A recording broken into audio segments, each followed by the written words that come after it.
आज मेरा ख्याल है इस्लामाबाद में भी ये नुमाइश हो रही है, क्योंकि मैंने अभी फेसबुक पर एक कोई पोस्ट देखी थी। नहीं, लोक विरसा में नहीं, नेशनल आर्काइव्स पाकिस्तान, जैसे ये सिंध आर्काइव्स है ऐसे ही नेशनल आर्काइव्स है, तो वहाँ पर भी एग्जीबिशन हो रही है। आज असल में वर्ल्ड आर्काइव्स डे मनाया जा रहा है, तो इसलिए मेरा ख्याल है जहाँ जहाँ पे भी आर्काइव्स के डिपार्टमेंट हैं वहाँ पर इस तरह की एग्जीबिशन हो रही है। लेकिन मैं अभी बात कर रहा था यहाँ इनके डायरेक्टर से कि ये एग्जीबिशन कम से कम जो है ना 1 हफ़्ते होनी चाहिए थी, ताकि एक दिन में तो लोगों को पता नहीं चलता या फुर्सत नहीं होती, अचानक पता चला होगा। मेरा तो घर चूँकि करीब था तो मैं आ गया, लेकिन ये कि अब कोई गुलिस्तान जौहर से आना है, किसी को सफूरा कोट से आना है, किसी को कहीं, या आज वर्किंग डे भी है, तो इसको कम से कम 1 हफ़्ते जारी रहना चाहिए। और यहाँ पर मुस्तकिल बुनियादों पर सेमिनार्स वगैरह होने चाहिए, क्योंकि मैं दरमियान में भी आता हूँ कभी कभी यहाँ पर,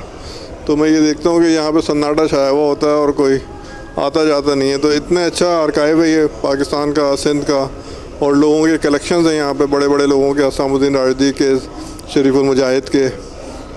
खालिद शमसुल हसन के, इस लेवल के लोगों के यहाँ पे कलेक्शंस हैं, लेकिन वो लोगों को पता ही नहीं है और लोग उससे इस्तेफ़ादा नहीं कर पाते। ये तो अखबारात का सेक्शन है, और इनकी जो किताबों का सेक्शन है वो भी बहुत शानदार है, और उसमें सिंधी, इंग्लिश, उर्दू और दूसरी ज़बानों की किताबें भी मौजूद हैं। तो ये लोगों को आगाही होनी चाहिए इसके, लोगों तक कि यहाँ पर कितना बड़ा ख़जाना है, और लोग जो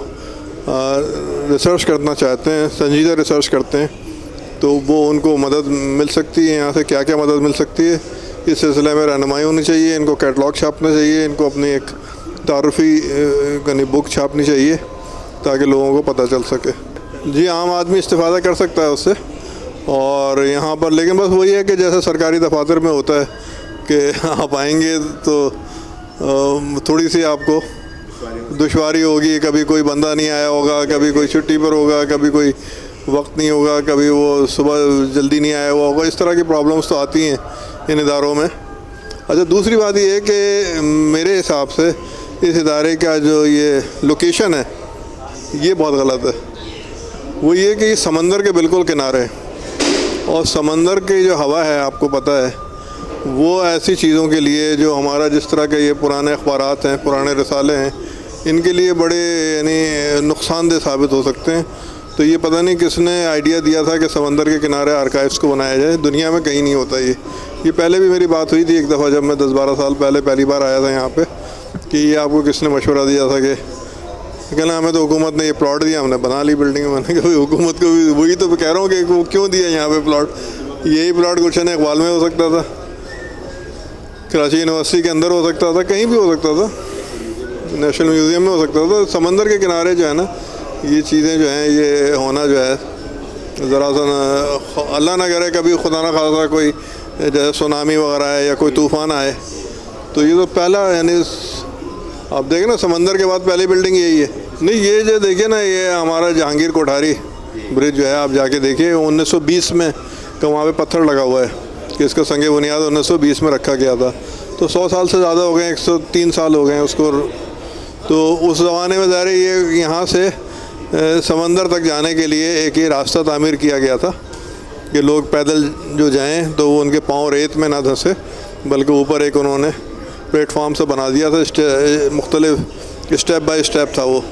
3-4 स्टेप्स आते थे, फिर एक प्लेटफॉर्म आता था, फिर 3-4 स्टेप्स आते थे, तो वो थोड़ा सा फासले पे था। हमने बचपन में देखा है वो समंदर, लेकिन अब तो खैर खासा आगे चला गया है। यानी हमने बचपन में ये देखा है कि ये जो सी व्यू जिसे आप कहते हैं यहाँ तक पानी आता था, और हम लोग जब किसी दिन बारिश हो जाती थी या कोई अच्छा मौसम होता था तो अब भी यही होता है कि लोग समंदर का रुख करते हैं। उस पर तो बाकायदा यानी कि पिकनिक के तौर पे आया करते थे, और ये बहुत अच्छा पिकनिक स्पॉट था क्लिफ्टन जो था, और यहाँ प्लेलैंड होता था, और भी बच्चों की दिलचस्पी की भी झूले होते थे, और एक एक्वेरियम होता था यहाँ पे जिसमें बहुत ही नादिर और नायाब मछलियाँ होती थी। तो वो अब सब चीज़ें ख़त्म हो गई हैं आहिस्ता आहिस्ता। अब यहाँ पर एक बहरिया आइकन बन गया है और कुछ देखिए यहाँ पे अखबारात का पुराना रिकॉर्ड है। डॉन अखबार मुझे नज़र आया 15 अगस्त 1947 को, जो पाकिस्तान के क़याम का पहला दिन है, उस दिन का जो डॉन का सप्लीमेंट था उसकी भी फ़ोटोकॉपी यहाँ रखी हुई है शरीफुल मुजाहिद साहब के आर्काइव से। और इस तरह की चीज़ें हैं जिसमें लोग अगर रिसर्च करना चाहें तो उनको यहाँ से गाइडेंस रहनुमाई मिल सकती है। और न सिर्फ ये कि डॉन है, जंग है, दूसरे अखबार भी, नवाए वक्त मुझे नज़र आया पुराना, और जसारत नज़र आया, मॉर्निंग न्यूज़ नज़र आया। अच्छा, इसके अलावा सिंधी ज़बान के बहुत सारे अखबार नज़र आए, और पाकिस्तान बनने से पहले के भी हैं वो अखबार, जैसे अल वहीद है इसमें यहाँ पर, या एक हिंदुस्तान रिसाला अखबार है वो नज़र आया। तो ये पुराने अखबार हैं यहाँ पर मौजूद, तो अगर कोई इनकी मदद से रिसर्च करना चाहे तो उसको काफ़ी मदद मिल सकती है। लेकिन मसला ये है कि यहाँ पर रेगुलर आना चाहिए, उसके लिए